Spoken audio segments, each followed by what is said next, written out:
Элдик толкундоолордон кийин бийлик алмашканына дээрлик 1 ай болду. Ал күндөрдөн бери окуялар кызуу өнүгүп жатат. Элдин мүдөөсү менен бийликке келген Садыр Жапаров коомчулуктун талабын аткаруу үчүн бардык аракеттерин жумшоодо.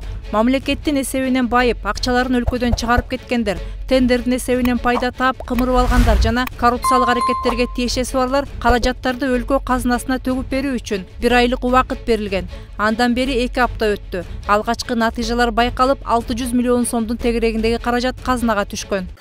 1 айлык мөөнөттө экономикалык санкция жарыяланган, билесиздер. Бунун алкагында бүгүн козголуп тергелип аткан иштер боюнча жанагы буга чейин дагы бир нече бизде ири суммада мамлекетте ыйгарып алган адамдар 1 тыйын каражат төлөй элек да, билесиздер.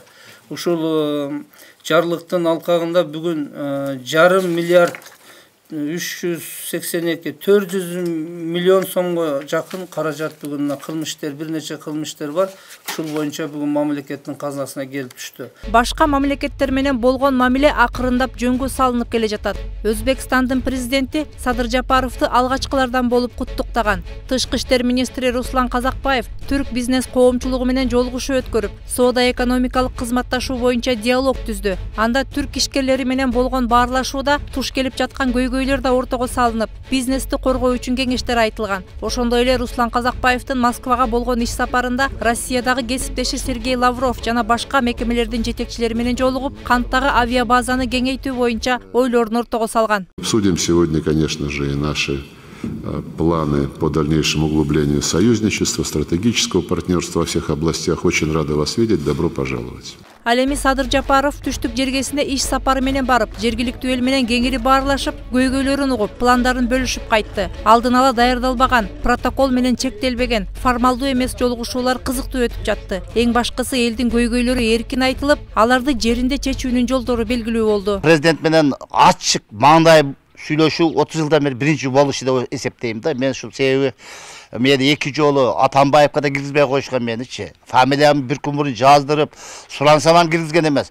Кийин Жээнбековке да киргизишкен эмес. Ошондон мен айтам, мынау кечеги жолугушуу ачык жолугушуу болду. Элдин өзүнүн ой мүдөөсүнө айтканы көрдүңөр да, азап канчалык адам үнү жетпеген экен 30 жылдан бери. Ошолар арманын айтканы келип тууру прямо өздөрү айтып, беттешип, бул өтө биздин Кыргызстандын кийинки мезгилдеги саясий жетишкендиктин бири деп эсептейм да. Бирок мындан да кыйкым табууга аракеттенгендер болду. Коронавирус илдети жугуу коркунучу каптап турган маалда элди чогултканы боюнча социалдык тармактарда жазып чыгышты.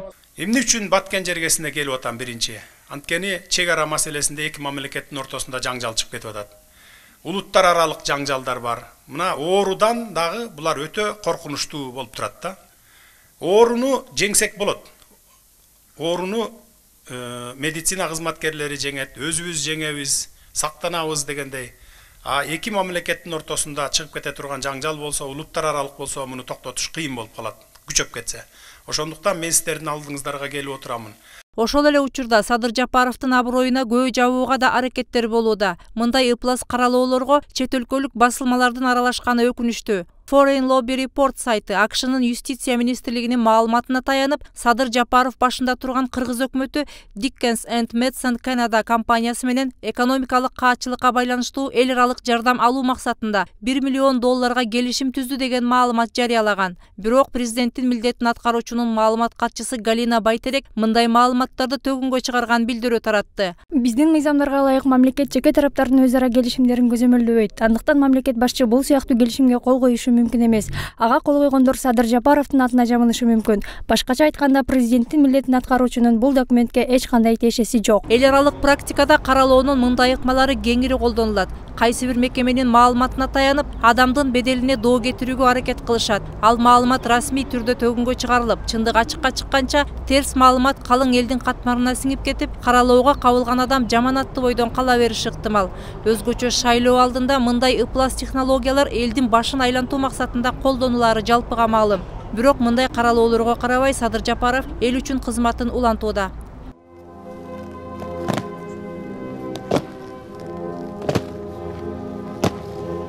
Бүгүн 7 ноябрь тарых жана ата бабаларды эскерүү күндөрүнө байланыштуу Садыр Жапаров Ата Бейит мемориалдык комплексиндеги эскерүү иш-чараларына катышты. Иш-чарага Жогорку кеңештин төрагасы Талант Мамытов, Жогорку соттун төрайымы Гүлбара Калиева, экс-президенттер Роза Отунбаева жана Сооронбай Жээнбеков, президенттин аппарат жетекчиси Сүйүнбек Касманбетов жана куралдуу күчтөрдүн башкы штабынын башчысы Таалайбек Өмүралиевдер катышкан. Иш-чаранын катышуучулары 1916 жылдагы Коогалаңда курман болгондорду эскерүү мемориалына, саясий репрессиянын курмандыктарынын эстелик мемориалына, жазуучу Чыңгыз Айтматовдун мүрзөсүнө жана 2010 жылдагы апрель элдик революциясынын баатырларынын мемориалдарына гүл коюшту.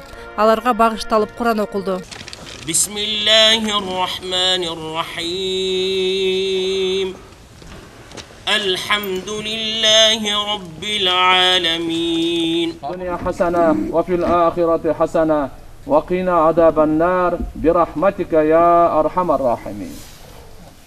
Президенттин милдетин аткаруучу Кыргызстанда 1920-50 жылдардагы саясий репрессиянын курмандыктары болгон 40 миңге жакын адамдын сөөктөрү ушул күнгө чейин белгисиз экенин эске салды. Урматтуу мекендештер, жылда 7-8 ноябрь күндөрү тарыхчаны ата-бабаларды эскерүү күндөрүн белгилеп келебиз. Тарыхы болбой эл болбойт деген кемеңгер элибиз илгертеден даана так айтып келген. Тарыхты билүү азыркыбызды аныктап келечекке жол ачат. Акыркы тарыхый ачылыштар Кыргыз тарыхы 3000 жылдан ашык мезгилди өз ичине камтып, Евразия континентинде, анын ичинде Борбордук Азияда кыргыздар уюткулуу эл болгондугун тастыктады. Биз өз тарыхыбыз менен сыймыктанабыз. Тарыхтын тагдыр чечүүчү сыноолорунан өтүп, эл катары сакталып, эгемен мамлекетке ээ болуу тарыхта бардык эле элдерге буйруган жок. Мындай жетишкендик биздин ата-бабаларыбыздын кемеңгерлигинин, баатырдыгынын жана алысты көрө билгендигинин негизинде гана жаралды. Садыр Жапаров азыркы Кыргызстандын жаңы тарыхында элдик толкундоолордун натыйжасында бийлик 3 жолу алмашканын кошумчалады. 2020 жылдын 5 октябрындагы окуянын себептерин Садыр Жапаров адамдардын коррупцияга болгон каршылыгы деп атады. Эми ага каршы элдешкиз күрөш жарыяланып, ал коомчулукка таянуу менен жүргүзүлөрүн белгиледи. Мээрим Ташыбекова, Улукбек Абдиев, 7 канал, Жумалык.